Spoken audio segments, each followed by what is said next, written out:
Amidst the hurried noise of a crowded airport, a simple passenger becomes the target of cruel laughter in front of everyone.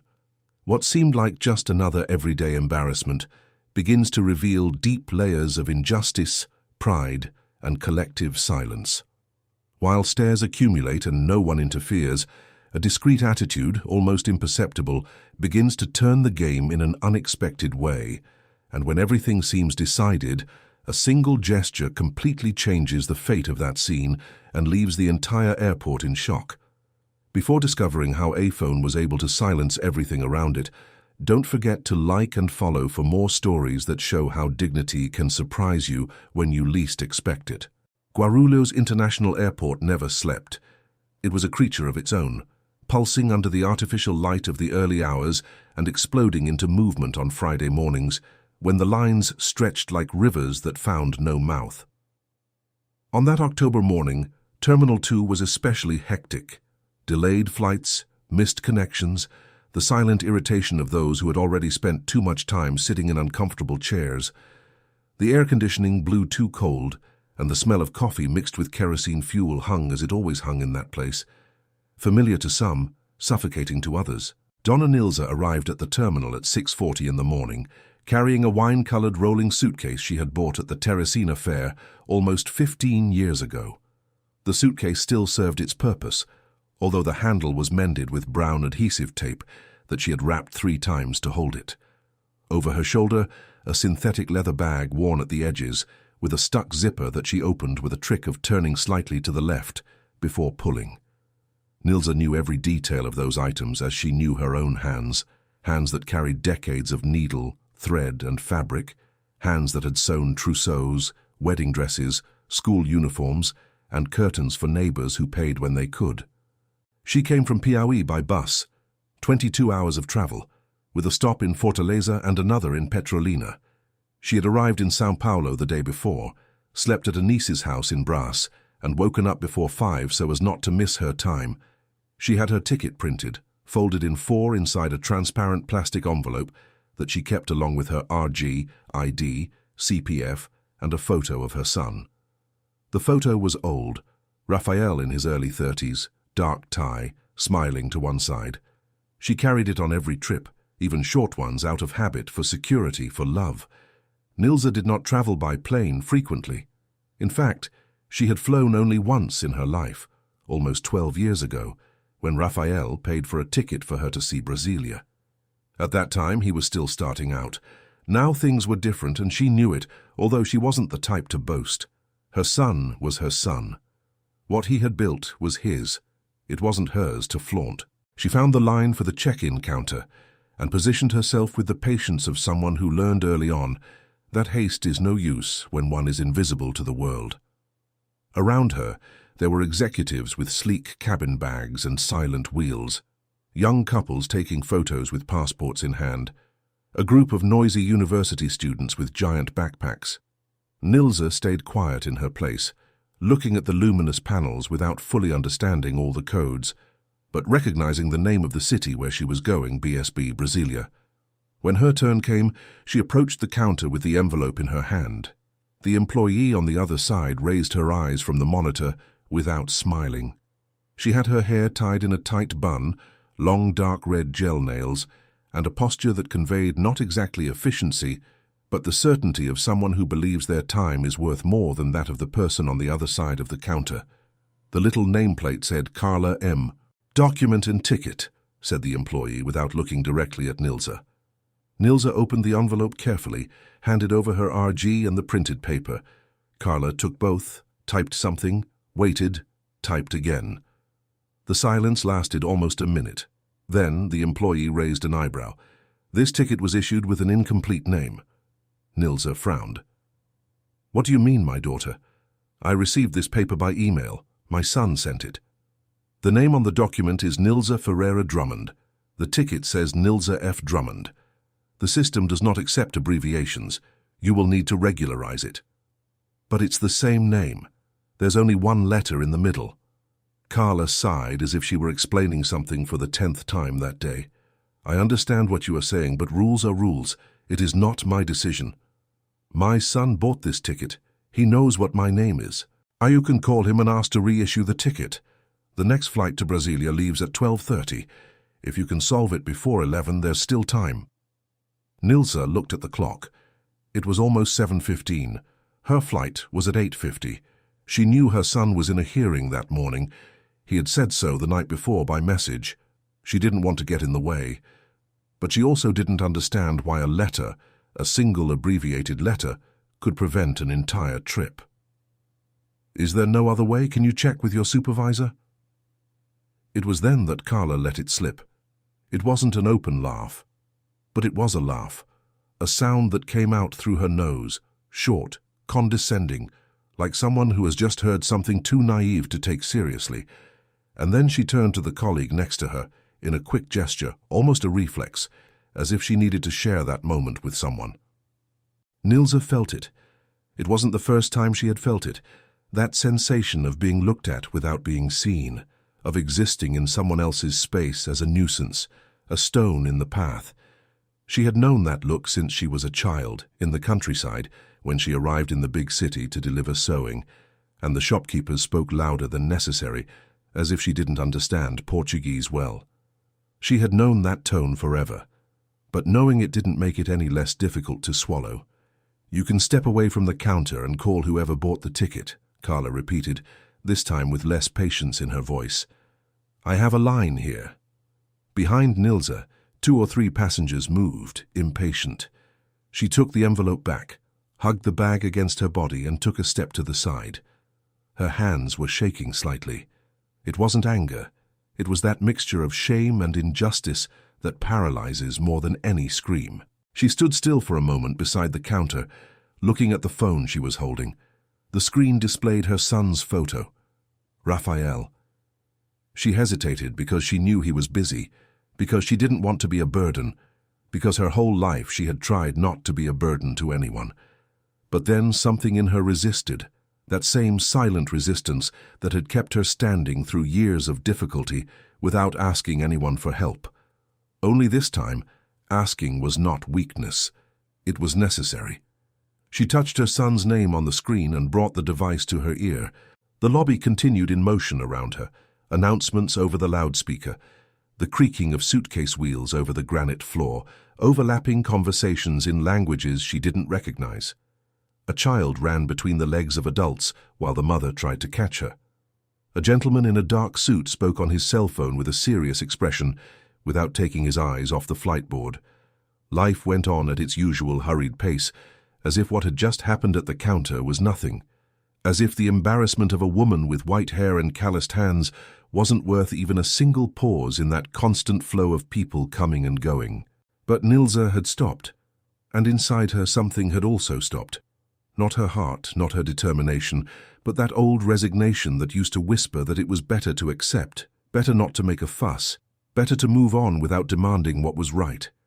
This time the whisper was weaker than the fatigue of having traveled 22 hours to be treated as if she weren't even there. The phone rang once, then twice. On the third, Rafael answered. Rafael's voice came through the phone with that mixture of firmness and warmth that Nilsa had learned to recognize even when he was young, a voice that grew along with him, gaining weight and security over the years, but which never lost the soft inflection he inherited from her, that way of slightly stretching the vowels that was a mark of the Piauí interior. Mom, everything okay? Was the flight delayed? She took a deep breath before answering. She didn't want her voice to come out shaky. She didn't want him to realize how much it had hurt. But Rafael knew every variation of his mother's silence, every pause that lasted a second longer than normal. It's not delayed, my son, it's just that I'm having a problem here at the counter. The lady is saying my ticket has the wrong name. What do you mean wrong? She says it's abbreviated. It says Nilsa F. Drummond instead of Nilsa Ferreira Drummond, and she's not letting me board. There was a short pause. Nilsa imagined her son on the other side, probably still in the car or in a courthouse hallway, with a briefcase under his arm and that concentrated expression he made when he was processing information quickly. Mum, pass the phone to that employee. Rafael, you don't need to bother. I can try another way. Mum. His voice was firm, but without harshness. Pass me the phone, please. Nilsa went back to the counter.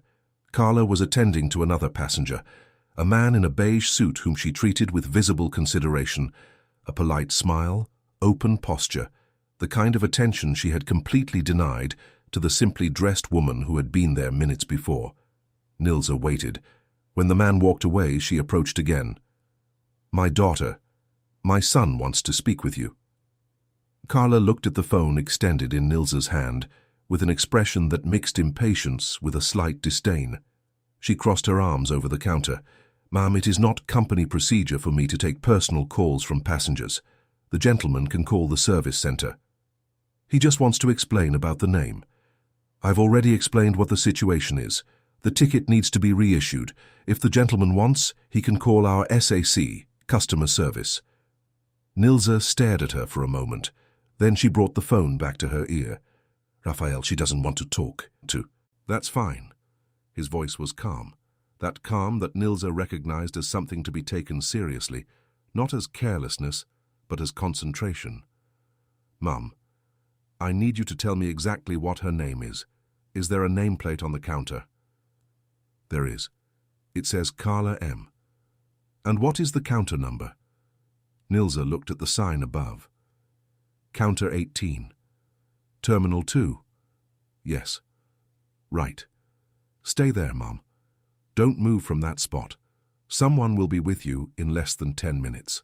She wanted to ask who, wanted to understand what was happening, but Raphael had already ended the call. Nilsa stood still beside the counter, with the envelope still in her hand, feeling the stares of the other passengers. Some looked away quickly, that type of collective embarrassment of those who witnessed something uncomfortable, and prefer to pretend they didn't see it.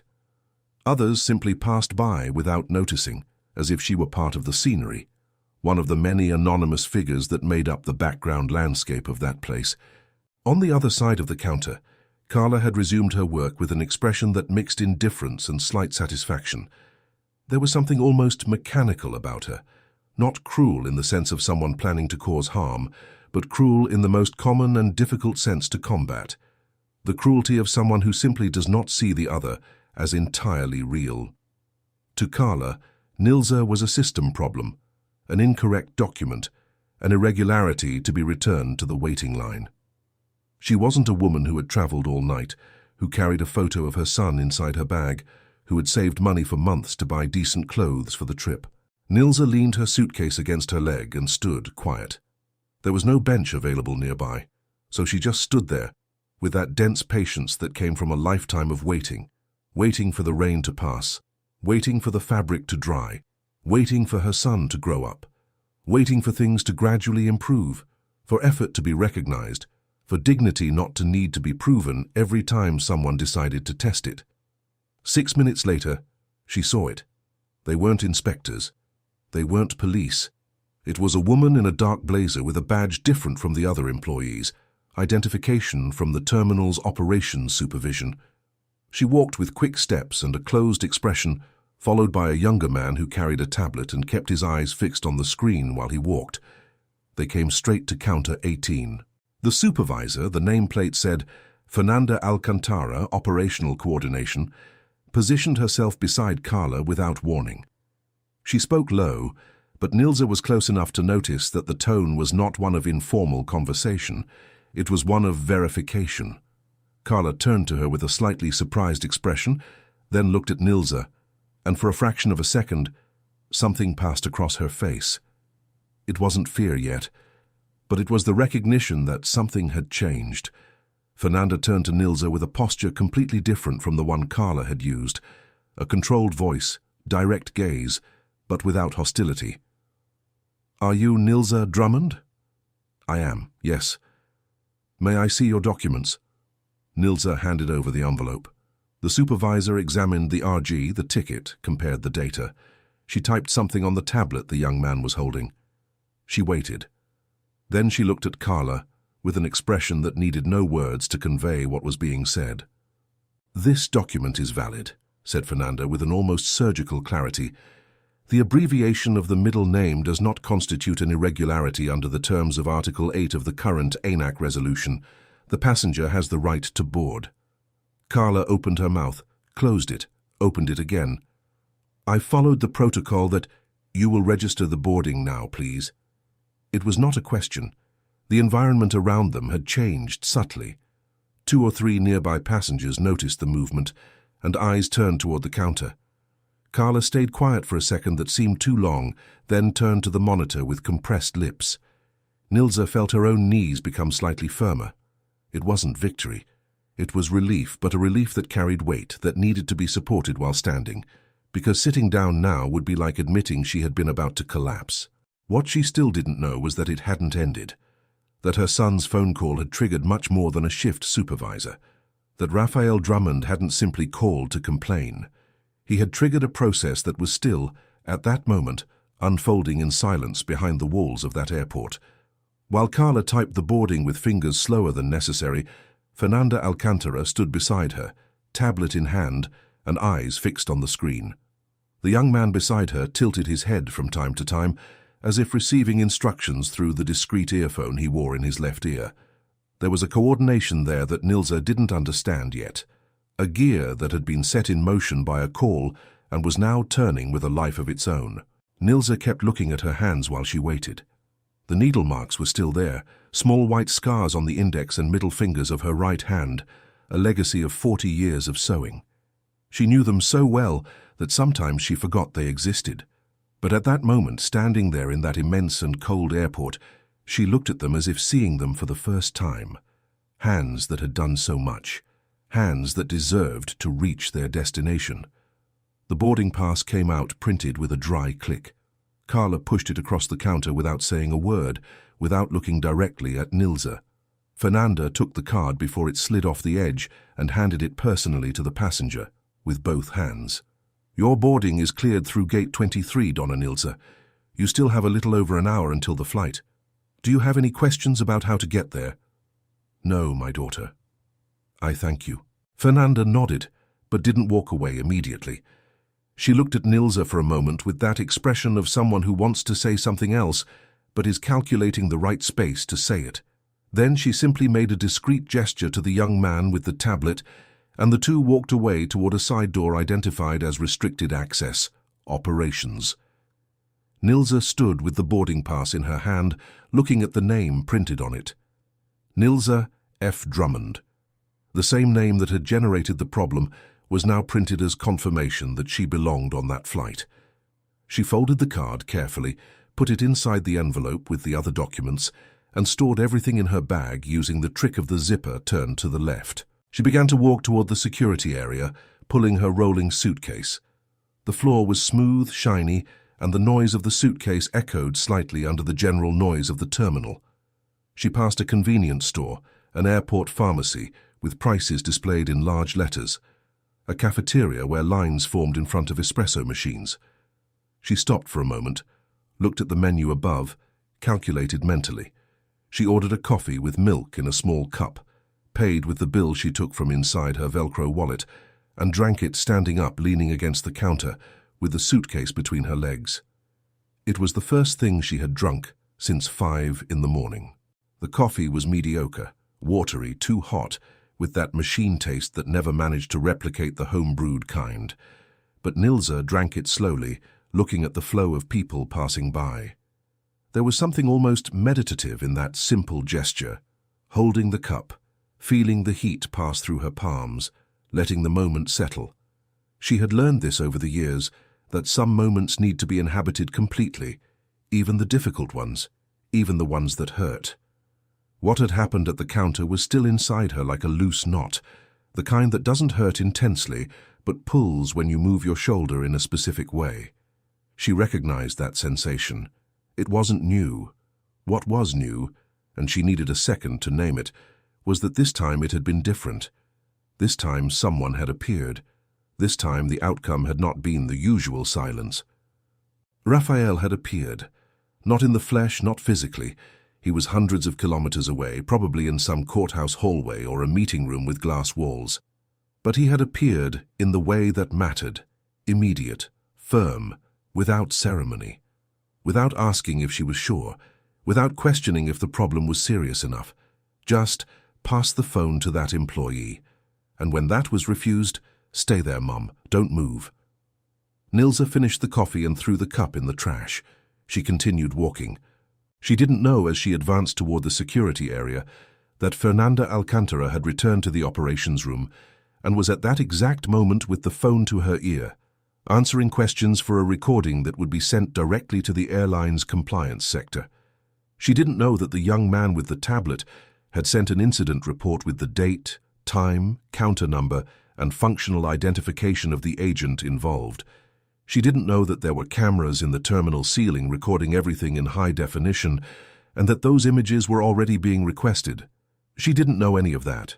She only knew that she had her boarding pass in her bag and that she was going to see her son. The security line was reasonable for that hour. Nilsa placed her bag and suitcase on the conveyor belt, passed through the gate without making anything beep, and picked up her belongings on the other side with the help of a young agent who held the basket for her.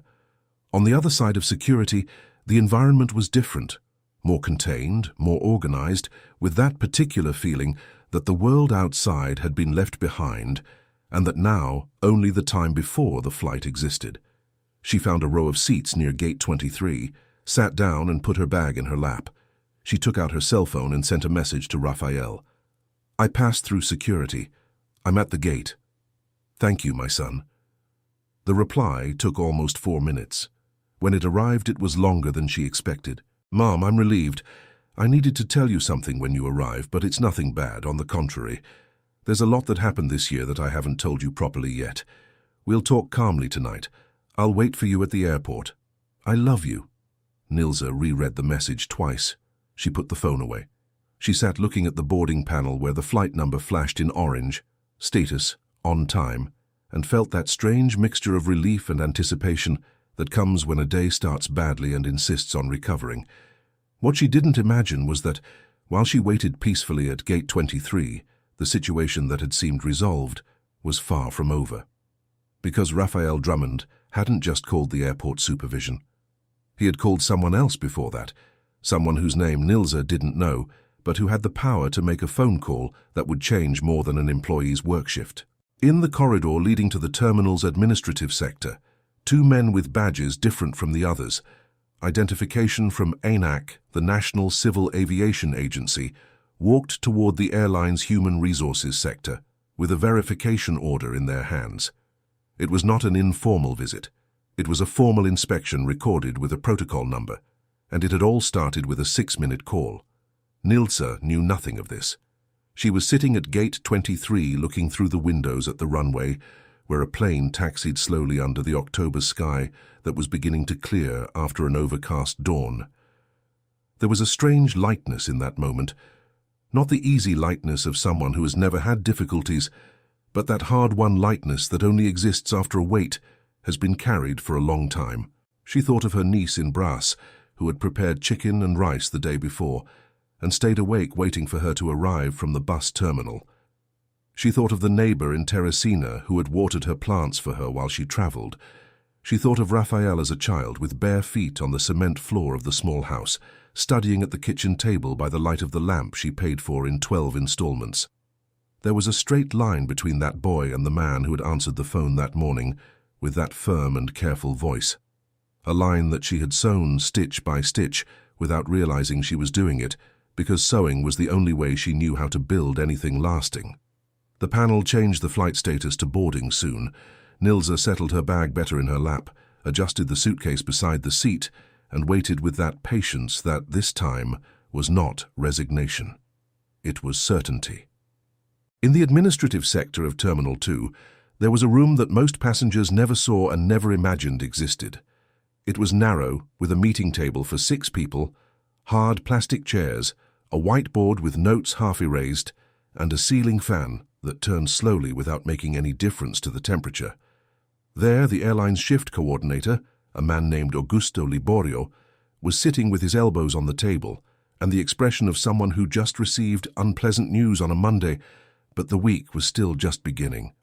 On the other side of the table, one of the ANAC agents opened a folder and placed a sheet with the verification protocol number on the surface. Beside him, the agent's assistant turned on a laptop and opened the terminal's occurrence registration system.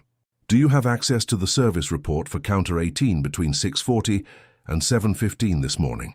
asked the agent, with that neutral tone of someone asking a question whose answer they already know. Augusto Liborio nodded slowly and asked the assistant to bring the record.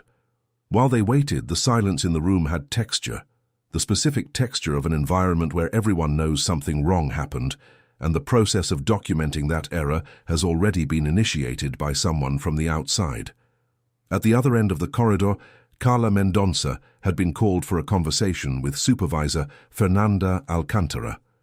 She arrived with a posture still rigid, hair in an still impeccable bun, but there was something different in the way her eyes scanned the environment, a lateral attention that was not present in the morning, when she attended to passengers with the unshakable certainty of someone who believes rules function as a shield. Fernanda was standing before the window overlooking the lobby, tablet in hand. She didn't turn around immediately when Carla entered. "You know why you are here," said Fernanda, without a question in her tone. "I followed the document verification protocol. The ticket had an abbreviated name, and Resolution 8/18 of ANAC is clear regarding middle name abbreviations when the other data matches the identity document." Fernanda finally turned around. Her expression wasn't angry.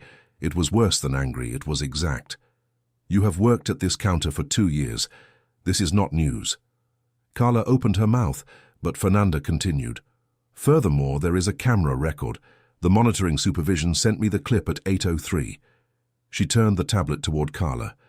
The image was sharp. The lobby, Counter 18, Nilza with the envelope in hand, and Carla with that expression and that movement of turning to the colleague beside her. No sound, but clear enough. Carla looked at the image for a second longer than she should have. Then she looked away. "I didn't intend to—" "Carla." Fernanda placed the tablet on the table carefully. "There is a formal complaint registered. There is an ANAC inspection underway at this moment, in this terminal, motivated by this specific episode.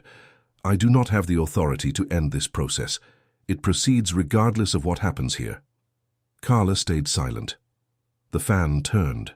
Somewhere in the corridor, a luggage cart passed, making the sound of wheels on the floor. "What is going to happen to me?" "That will depend on the administrative process. For now, you are being relocated from public service until the conclusion of the investigation." That word, investigation, seemed to have a physical weight in the room. Carla swallowed hard. For the first time that morning, her rigid posture yielded slightly. What she didn't know, because Fernanda was not authorized to say, and because the information had arrived through channels she didn't understand yet, was the reason why a name abbreviation had generated such a fast and formal response. In the 2 years she had worked at that counter, Carla had witnessed complaints, arguments, even crying. She had never seen an ANAC inspection appear an hour in advance. She had never seen a supervisor interrupt a service with that surgical precision. Something had been different about that passenger, but what Carla still couldn't understand. Meanwhile, at Gate 23, the boarding process had begun. Passengers formed a line, card in hand, the specific anxiety of those who fly frequently, efficient, almost automatic, mixed with the different anxiety of those who do not fly, who carry a slightly greater weight in every step. Nilza stood up when they called the passengers who needed more time or assistance to board. She hadn't requested this service, but a young attendant in a blue uniform approached with a genuine smile and asked if she would like to board first. "That would be fine," said Nilza. "Thank you." The attendant took the rolling suitcase and accompanied her to the boarding bridge. While they walked, the young woman asked if it was the first time she was traveling to Brasilia. "Second time," Nilza replied. "The first was more than 12 years ago." "Going to visit family?" "My son." "That's nice." The girl smiled. "Has it been a long time since you saw him?" "About 8 months. But we talk every day." There was something simple and perfect in that short stretch to the plane. The attendant carrying the suitcase, the closed corridor with yellowish light, the small and kind conversation that demanded nothing beyond what it was. Nilza thought that this was what was missing in the world. Not grandiosity, not huge gestures, but that minimum willingness to treat the other as someone who deserves a little care. She entered the plane, found her seat, tucked her bag under the seat in front of her and settled in. Through the window, the runway shone with that morning light that hadn't yet decided if it was going to be a cloudy or open day. The engine began to vibrate low, and she closed her eyes for a moment, not sleeping, just existing in that interval between what had passed and what was to come. At some point during that flight, Raphael Drummond would be finalizing a hearing in Brasilia, and later that night he would sit with his mother at the table and tell her things she didn't yet know. Things that would change how she understood what had happened that morning. Not just the result, but the scale of what had been moved by a 6-minute call. But before that, there was still what was happening at that moment at Guarulhos Airport.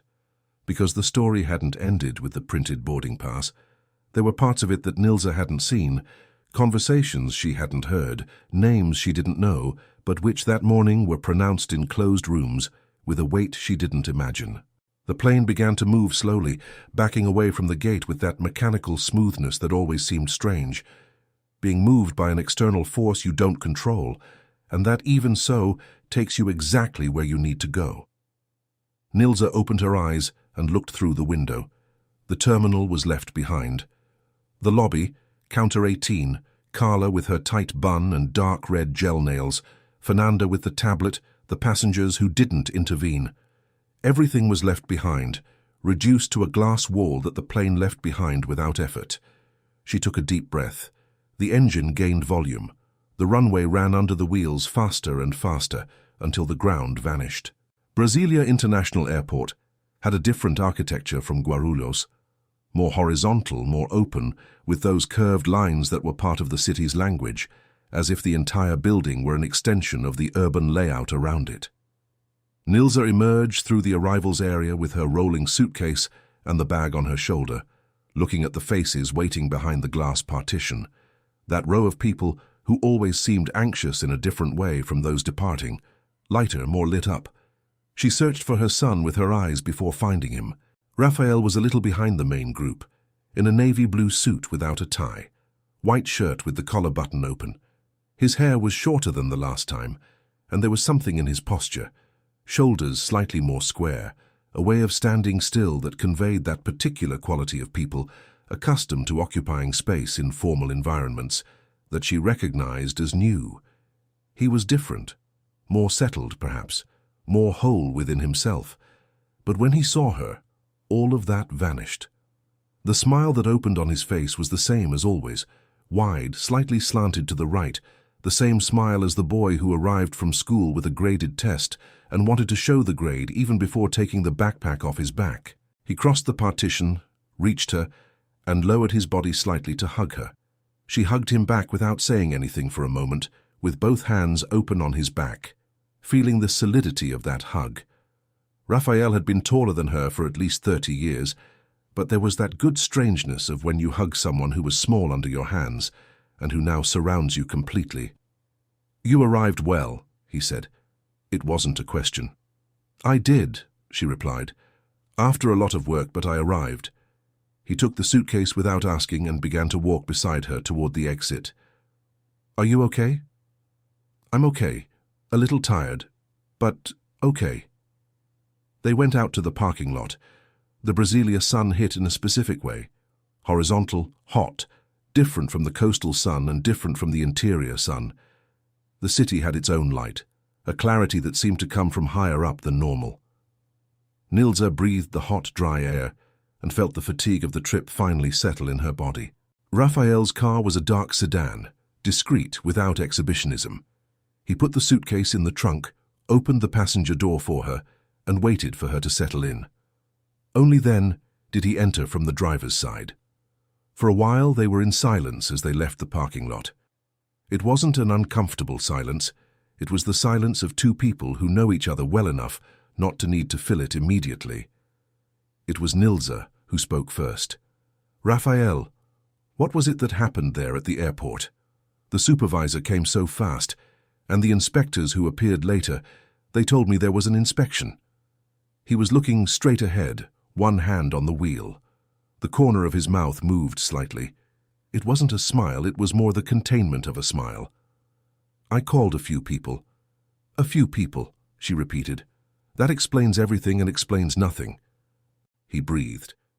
"Mom, I needed to tell you something that I've been putting off telling you, not because it was bad, you'll understand, but because I didn't want you to be worried while things were still being defined." Nilsa stayed looking at her son's profile. There was something there she didn't recognize immediately.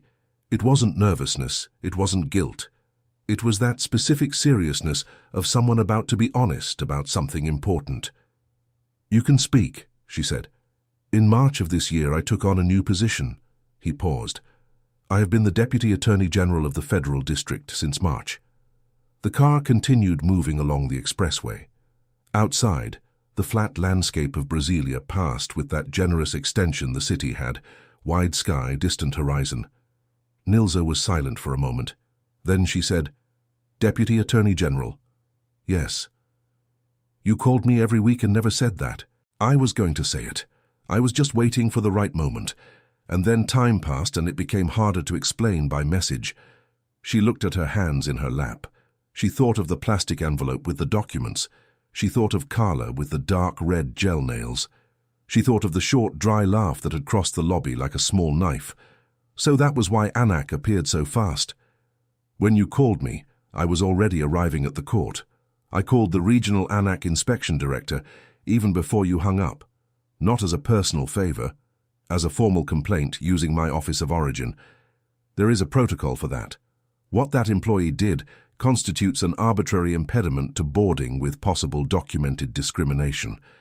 That is subject to an administrative process by the regulatory agency." Nilsa was quiet again. The car entered a wider avenue, with rows of trees on both sides. Brasilia passed outside with that elegant indifference of planned cities. "Do you think she will lose her job?" Raphael thought for a moment before answering. "I don't know, that depends on the process, but she will answer for what she did, and the airline will be formally notified about the employee's conduct." Nilsa nodded slowly. There was no satisfaction in the gesture. There was only that feeling that the world had worked in a way it doesn't always work, and that this was good without needing to be celebrated. "You should have told me before, Raphael." He turned slightly to her before looking back at the road. "I know, Mom. I'm sorry." She shook her head. "I'm not fighting with you. I'm just saying." She paused. "Deputy Attorney General." "Yeah. Your father would be proud." The stretch of silence that followed was different from the others, fuller, denser, loaded with things that had names but didn't need to be said out loud. Outside, Brasilia continued passing. The sun hit the car windows from the side, and Nilsa closed her eyes for a moment, not from fatigue but from something that felt very much like peace. But there was still something Raphael hadn't said, something she noticed by the way he held the wheel with both hands when he usually held it with one. There was something more. The conversation he had promised for the night was still to come, and she knew, with that silent radar of mothers who learn to read their children over decades, that what would come at night would be bigger than the position of Deputy Attorney General. For now she stayed quiet. The car advanced through the wide and planned city. The rolling suitcase was in the trunk. The boarding pass was inside the envelope, inside the bag, in her lap. And she was there, whole, tired, at peace, arrived. The son beside her guided with that silent concentration that was the adult version of the child who studied at the kitchen table, without asking them to lower the television volume, because he knew concentration was something that came from within, not from without. She looked at him from the side once, briefly, with that pride that didn't need words to exist. Then she turned her face back to the window and let Brasilia enter through her eyes with all its horizontal and blue clarity. Raphael's apartment was in a soberly lined building in Lago Sul, a neighborhood Nilsa had visited only once, years ago, when he still lived in a rented room in Asa Norte and took her for a car ride through the city. She remembered looking at those houses and apartments with large windows and well-kept gardens and thinking they were beautiful in the way beautiful things are when they belong to another world, with admiration, without envy, with that comfortable distance of one who appreciates beauty without claiming it. Now she was entering that world through the marble elevator of a building with a doorman in a dark blue uniform who called Raphael Doctor with a naturalness that indicated habit. The apartment was spacious, with high ceilings and a balcony overlooking the lake. The afternoon light came through the tempered glass windows and spread over the light wood floor that orange tone that Brasilia had in the late afternoon, as if the entire city were illuminated from within. There were books everywhere on the shelves that covered the living room wall, stacked on the coffee table, in a disciplined pile beside the sofa. And there was an order in the apartment that was not the cold order of someone who has a maid, but the functional order of someone who needs to know where things are, because they use all of them. Raphael put the suitcase in the guest room, a simple, tidy room, with a small plant in the window and a folded towel on the bed, as if he had prepared the space with care, and went back to the kitchen to make coffee. Nilsa stayed in the living room, looking at the photos hanging on the wall near the bookshelf. There was one of them she recognized immediately, herself, younger, sitting in a plastic chair in front of the house in Teresina, with her sewing apron still in her lap. Someone had taken that photo without her noticing, probably Raphael with the old cell phone he had during college. She didn't know the photo existed. She didn't know it was hanging there, framed, on an apartment wall in Brasilia. She stood looking at it for a moment longer than she planned. "You stole that photo," she said, when he returned with 2 cups. He laughed. "I took it. There's a difference. You should have warned me. I was in my apron." "That's exactly why I liked it." She accepted the cup and sat on the sofa. The coffee was good, brewed, strong, the way she had taught him when they were still cup neighbors. She took a sip and kept the heat in her mouth for a second before swallowing. "Raphael," she said without looking at him immediately, "you said you were going to tell me something tonight, but I know you've been stalling since you picked me up at the airport." He was sitting in the armchair opposite with the cup in both hands. He was quiet for a moment, not an evasive silence, but the silence of someone choosing the right word to begin. "There is something that happened before I called you this morning," he said. "When you told me what was happening at the counter, I already knew something that made it more serious than it would be in a normal situation." Nilsa looked at him. "What?" "3 weeks ago, I delivered a report to the Ministry of Civil Aviation that I prepared in conjunction with the Federal Public Prosecutor's Office.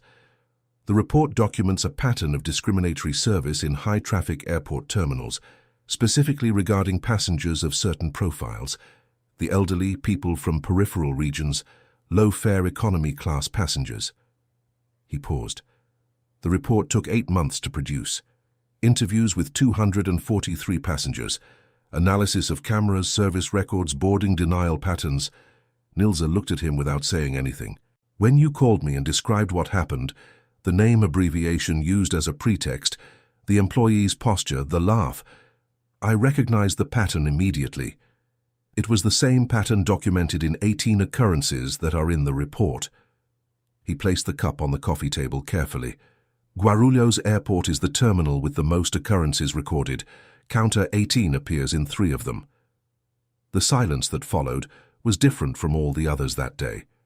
Nilsa looked at her son for a long time, processing what he had said. "So it wasn't just me. It wasn't just you. Other women like me went through the same thing." "Yes, and men too. But the most recurrent profile is exactly yours, female over 60, from a northeastern state traveling alone with a low-value ticket purchased by someone else." Nilsa looked at her own hands, the needle marks on her fingers, the wear on her joints, hands she had used her whole life without apologizing for them, but which the world, or at least that specific corner of the world at counter 18, saw as a sign that the treatment could be lesser. "What happens with this report now?"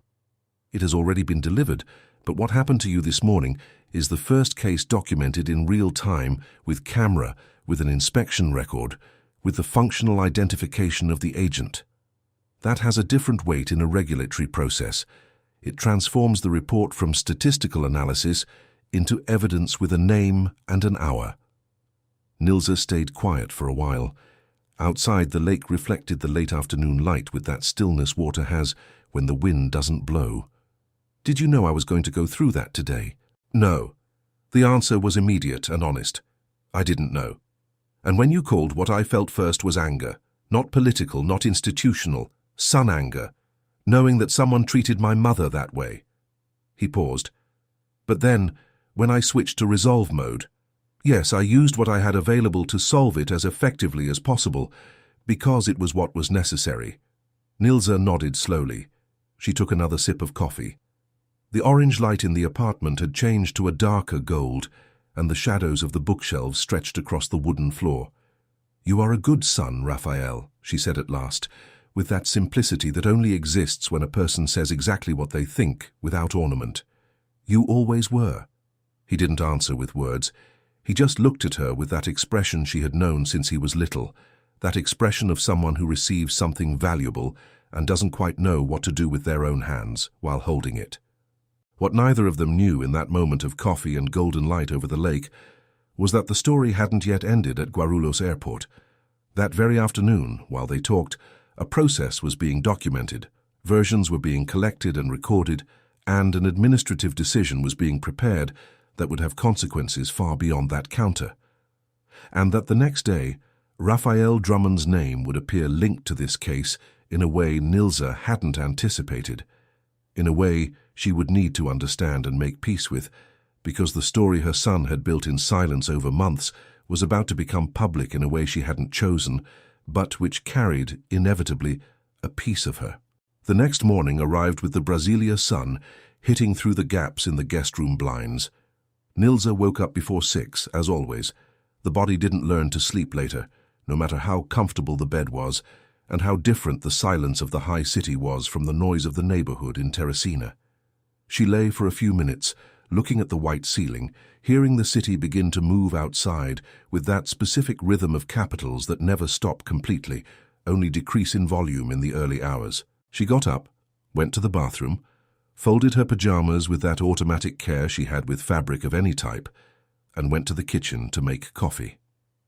She found everything in the right place. Raphael had organized the cabinets in a way she recognized as influenced by her, with the most used items on the middle shelf within reach, without needing to bend down or stretch. He had learned that in the small house in Teresina, where everything stayed in the right place out of necessity, not aesthetics. She was finishing her second coffee when she heard Raphael's cell phone vibrate in the living room, then again. Then a third time in a row, the type of vibration that indicates messages arriving in sequence, not a call. She didn't touch the device, it wasn't hers, but when Raphael left the room 15 minutes later with his hair slightly disheveled and his pajama shirt still on, he picked up the phone, read, and stood still for a moment with an altered expression. "What is it?" Nilsa asked. He took a deep breath before answering. "An article came out this morning on a legal journalism portal about the report I delivered." He paused. "And about what happened yesterday with you at the airport." Nilsa placed the cup on the sink carefully. "How do they know what happened to me?" "The ANAC inspection record is public from the moment it is filed. Someone in the legal area must have accessed it and connected it with the report." He looked at her with an expression that mixed concern and a guilt he was trying not to let appear completely. "Mom, your name is in the article, Nilsa Ferreira Drummond, the passenger identified as the case that motivated the inspection of Terminal 2. She stayed quiet for a moment. Outside, a bird she didn't recognize by its song called once, twice, and then went silent. "What does the article say about me?" Raphael read aloud, with that controlled cadence of someone filtering the tone while reading. The article described the report, his function as Deputy Attorney General, the delivery to the ministry 3 weeks earlier, and then the airport episode, the 67-year-old passenger prevented from boarding by an employee at Counter 18. The ANAC inspection triggered the same day, the administrative process underway. There was a passage that described Nilsa as a retired seamstress from the Piauí interior, the prosecutor's mother, and that the case had occurred on the same day the report began to circulate internally in the ministry. When he finished reading, there was a silence. "They called me a seamstress," she said. "Yes, I am a seamstress. There's no problem in that." "There isn't." He looked at her. "But I understand if you didn't like being put like that without having chosen it." She sat thinking. There was something complex in that, being at once the person who had suffered what she suffered, and now being named publicly as part of a larger case, as the face of a situation she had lived in a very private and very personal way. She hadn't asked for it. She hadn't asked to be an example of anything. "Raphael, will this bring trouble for you?" He shook his head. "Not for me. The situation is documented correctly. The process is being conducted through the right channels." He paused. "But it will bring attention. This article will be reproduced. Other outlets will pick it up. They will probably want to talk to you." "To me? You are the passenger. You are the one who lived through it." Nilsa stayed looking at the kitchen window, where the morning sun entered at a specific angle and created a band of light on the ceramic floor. She thought of Carla, the tight bun, the red nails, the laugh that had crossed the lobby. She thought of the other 243 people her son had interviewed, people who had lived through versions of that before her, perhaps without having a son who answered the phone in a fraction of a second and knew exactly what to do. "Do you think I should speak?" Raphael sat at the table in the chair opposite her, with the cell phone still in hand, but resting on the table now, the screen turned down. "I think you don't need to do anything you don't want to do. The process continues regardless of your statement, but I also think your voice has a weight that no report has." "Why?" "Because a report is data. You are a person." Nilsa stayed looking at her son for a long time. There was something in that moment she needed to name internally before answering, a hesitation that was not fear, but the awareness that some choices have no turning back. Once you speak out loud to the world, what was said belongs to the world. But there was also what she had felt at the counter, the laugh, the look to the side at the colleague, the sensation of being returned to the line as an inconvenience. And there were the other people who didn't have a son with the position of Deputy Attorney General, who didn't have the right phone to call, who had swallowed that in silence and moved on to the next waiting line of their lives. "If I speak," she said slowly, "it won't be for me. I already boarded, I already arrived." Raphael looked at her. "It will be for those who are still in line waiting to be treated like people." He was quiet for a while. Then he nodded once with that simple and whole gesture that was the adult version of the boy who agreed with something he knew to be true even before fully understanding why. "Then I'll set it for this afternoon," he said. "If you want." She picked up her coffee cup again, took the last sip, already cold, and put it in the sink. "Set it," she said. At that moment, she didn't yet know what that interview would become. She didn't know it would be reproduced in news portals. She didn't know that the phrase she had said to her son in that kitchen, the one about being in line, waiting to be treated like people, would be exactly the phrase someone would repeat, that would circulate, that would reach ears she had never imagined reaching. She didn't know that that morning of cold coffee and side sun would be the beginning of something bigger than a trip to visit her son. She didn't know any of that. She washed the cup, dried her hands on the towel, and went to tidy the room because she had learned from an early age that the day begins with the bed made. Raphael stayed at the table with the cell phone in his hand, looking at the screen. There were more messages arriving, colleagues, advisors, a journalist from a larger outlet who had asked for contact. He responded slowly, with the same precision he had responded to everything over the years, that discipline he had built not in classrooms, but in early hours of study at a kitchen table under the light of a lamp paid for in 12 installments. Outside, Brasilia followed its wide and luminous rhythm. And inside that apartment, without ceremony, a story was changing scale. The journalist was named Adriana Paes. She was about 40 years old, had curly hair tied in a low ponytail, and carried a small recorder that she placed on the apartment's coffee table with a care that indicated habit. There was something in the way she sat, slightly leaning forward without crossing her arms, that Nilsa recognized as the way of someone who is there to truly listen, not just to collect phrases that would confirm what had already been decided the article would say. Raphael stayed on the balcony during the conversation, in view through the glass door, but without interfering. It had been his idea, to be present, but to let his mother speak for herself. Adriana started with simple things: name, age, where she came from, how long she had lived in Piauí. Nilsa answered without haste, with that direct clarity of someone who doesn't worry about the impression they make because they never learned to worry about it. Can you tell me what happened at the check-in counter at your own pace? Nilsa told her. Not with drama, not with the adornments the story could have if she wanted to make it bigger. She told how she had arrived, how she had waited in line, how she had handed over the documents. She told about the abbreviation, about the refusal, about the laugh. She said that word, laugh, without particular inflection, as if she were describing the weather. Adriana did not interrupt. How did you feel at that moment? Nilsa took a while before answering. I felt like I feel sometimes when the world decides I don't need attention. It's not the first time.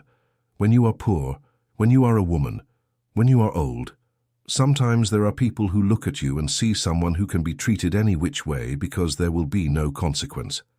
Because you have no power to respond. She paused. But I did. Through your son. Through my son. But what bothers me is not that I needed him to solve it. Sometimes we need help, and that's fine. What bothers me is thinking about those who don't have that phone call to make. Those who arrive at that counter, go through the same thing, swallow it and go away, without anything changing, without anyone knowing. Adriana made a note. Did you find out that your case connects with a larger report about patterns of discrimination in airports? My son told me yesterday. What did you feel upon learning that? Nilsa thought. I felt it was no surprise. We who live this know it's not an isolated case. The surprise was knowing that someone spent 8 months documenting it to prove what we already know. Adriana smiled slightly. Your son? My son. She looked at the balcony where Raphael leaned against the railing looking at the lake with his hands in his pockets. He grew up seeing how the world treats those who don't have a prestigious address. He decided to do something with that. Only he did it through the path of law, protocol, the norm, and I am grateful for that, because it is the path that truly changes things, not the scandal, not the noise, the process. Adriana was silent for a moment, then asked, If you could say anything to the employee who treated you that way, what would you say? The question hung in the air for a few seconds. Nilsa looked at her hands, then at the window, then back at the journalist. I wouldn't say anything to her, she paused. I would say it to those who were in line behind me and stayed silent. I would say that when we see someone being treated that way and do nothing, we are participating. It's not equal guilt, but it is participation. And if every person who was there had asked what was happening, had simply said something, perhaps there wouldn't even need to be a phone call. The interview ended 40 minutes later. Adriana turned off the recorder, thanked her with a firmness that seemed genuine, and left. Raphael came in from the balcony when he heard the door close. He found his mother sitting on the sofa, with her hands in her lap, and an expression he couldn't immediately classify. It wasn't sadness, it wasn't satisfaction. It was something between the two. It went well, he said. I think so. He sat in the armchair and was silent for a moment. Then, Mom, I need to tell you the last part, the one I was holding back. She looked at him. The report I delivered to the ministry includes a recommendation for a mandatory review of the service protocols of all terminals with more than 5 million annual passengers. Along with that, I proposed the creation of a direct complaint channel linked to ANAC. Without the need for a lawyer or formal process, any passenger who feels discriminated against can register in real time, by cell phone. He paused. The ministry approved the proposal last week. The channel goes into operation in 90 days. Nilsa sat looking at him. And the name of the channel, he continued, with that controlled voice that she now recognized as the voice he used when he was containing emotion, is Voice of the Passenger. I chose that name. He looked at her directly. Because it was a voice, yours, over the phone, on a Monday morning, that showed that the system needed a channel that worked before someone had to call the right son. The silence that followed was long. Outside, the lake sparkled under the midday sun with that tranquility water has, even when everything around it moves. Nilsa sat with her eyes resting on a midpoint between her and her son, in an empty space she was filling with something that didn't have a name yet. When she finally spoke, her voice came out low but firm. You should have told me before, Raphael. I know. 8 months working on this, and you called every week asking me how the sewing was going. I needed you to be you. If I had told you, you would have been worried. You would have changed something. It would have weighed too much. She shook her head, but there was a tremor in the corner of her mouth that wasn't anger. It was that type of emotion that takes the form of a reprimand, because it doesn't know how to transform into crying in front of other people, even when the other person is her son. "Voice of the passenger," she repeated. "Voice of the passenger." She closed her eyes for a moment, and behind that contained expression was a woman who had traveled 22 hours by bus, been humiliated in front of strangers, called her son without knowing the scale of what she was setting in motion, flown for the first time in more than a decade, and arrived at an apartment with her own portrait on the wall, a woman whose name was now in an administrative process, in a journalistic article, and in the context of a channel created by law, all for having done a simple and human thing, refused to accept that that laugh was the end of the story. She opened her eyes. Raphael was looking at her with that concentrated and quiet expression of someone seeing with clarity where everything he built came from. "Mom," he said, "I need to tell you something." She waited. The report. The 8 months of work. The channel. I thought of many people while doing it. I thought of the 243 people I interviewed. I thought of the cases I know exist and were never recorded. He paused. "But I started thinking about it because of you. Because of a story you told me many years ago, when I was about 17, of a time you went to deliver sewing to a store in downtown Teresina, and the attendant spoke louder than necessary, too slowly, as if you didn't quite understand what was being said." He looked at her. "You never spoke about that again, but I never forgot." Nilsa stayed silent. The memory existed, stored in a small corner, one of those memories we don't look for but are there when something wakes them. She didn't know he had kept it too. "So, all this started because of a sewing story," she said at last. "It started because of you," he replied simply. And this time she didn't contain it. The tears came slowly without sobbing, just that silent type of crying that is more like relief than sadness, the kind that says something kept for a long time has finally found a place to rest. 3 months later, at a different boarding terminal, the same Guarulhos airport but Terminal 1 this time, Nilsa was waiting for her flight back to Teresina. It was a January morning, with the humid heat that São Paulo carried at that time of year, and the terminal was crowded in the specific way of summer vacations. Families with excessive luggage, lines that doubled in the corridors, the slightly chaotic atmosphere of those going to or coming from something that matters. Nilsa had arrived 2 hours early, this time without the anxious haste of the previous trip, without the knot in the stomach of someone who doesn't know what they will find on the other side of the counter. She had had coffee at one of the snack bars in the lobby, the same mediocre machine coffee, but this time sitting down calmly, with the receipt kept inside her wallet as she always did with receipts, out of the habit of someone who grew up knowing that paper that proves something should never be thrown away before the right time. The visit had lasted 2 weeks. She had slept in the guest room with the small plant in the window, had brewed coffee every morning, had walked by the lake on the afternoons when Raphael didn't have hearings. They had gone together to a Minas Gerais restaurant he frequented, and she had ordered the simplest dish on the menu and said it was better than she expected. He had laughed that way she liked. They had talked a lot, about the past, about the future, about the father who had left too soon, about what it meant to build something that lasts. Some nights they had stayed late on the balcony, without the need to talk all the time, just existing in the same space with the lake down there reflecting the city lights, as if it had been placed there exactly for that, to have something beautiful to look at, while the silence between two people who know each other well does its work. Adriana Paez's article had been republished in 11 outlets.